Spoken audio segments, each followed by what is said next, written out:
Alistair McCaig, l'analyste de marché à IG à Londres, nous rejoint par téléphone aujourd'hui pour partager ses prévisions pour l'or. Alistair, la semaine passée, l'or a chuté de 1148,70 $ l'once à 1142,80 $ l'once. Donc, quelles étaient les raisons de cette baisse? Le mouvement à court terme qu'on a vu dans le prix de l'or a été modérément encourageant.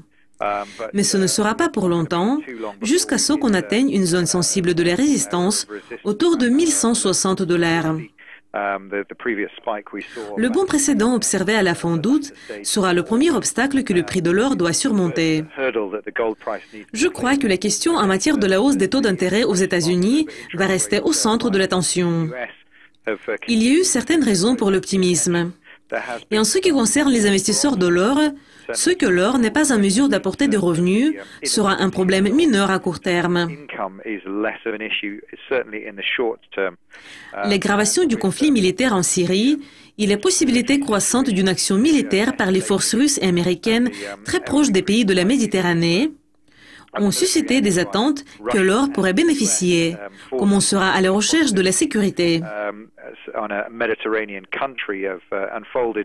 I guess that has certainly helped the expectations that gold could once again benefit from the sort of flight to security angle. Quelles sont vos prévisions pour le prix de l'or et quels sont les principaux facteurs de vos prévisions? Les prévisions pour l'or suivent toujours une tendance baissière. Cela n'a pas changé le scénario à court terme. 3 prochains mois peuvent donner des raisons pour l'optimisme, mais plutôt ce ne sera pas le cas et les résistances vont revenir. Même si le niveau de 1160 ou 1200 $ est atteint, je pense que la pression à la vente et le sentiment relativement baissier pour l'or vont dominer.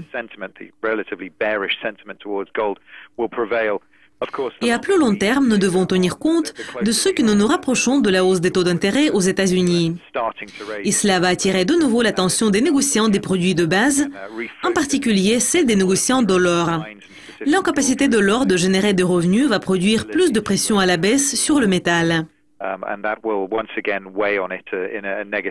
Je pense que le niveau de 1200 dans la période de 3 à 6 mois serait ma prévision la plus optimiste, à moins qu'il y ait d'autres problèmes mondiaux importants, comme la Syrie, qui vont aggraver les craintes des investisseurs, ce qui va pousser les gestionnaires de placement à rechercher la diversification.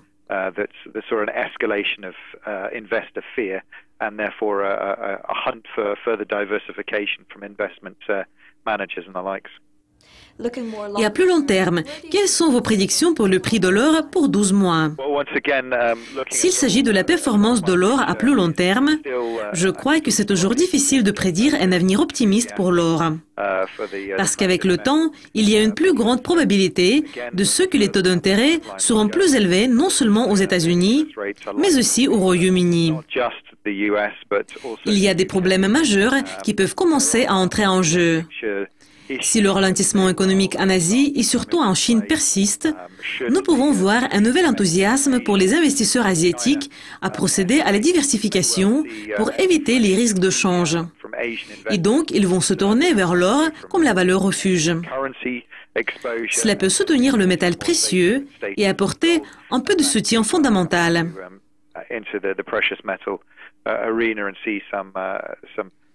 Mais j'aurais toujours du mal à croire que la tendance à la baisse à long terme pourra être arrêtée. Il est probable plutôt que le niveau sera inférieur à 1300 $. Sauf s'il y a de bonnes raisons pour la diversification pour les gestionnaires de portefeuille. Et une aggravation du conflit militaire en Syrie peut constituer une des raisons. Mais sinon, même le niveau de 1200 $ peut être trop loin pour atteindre pour le métal précieux.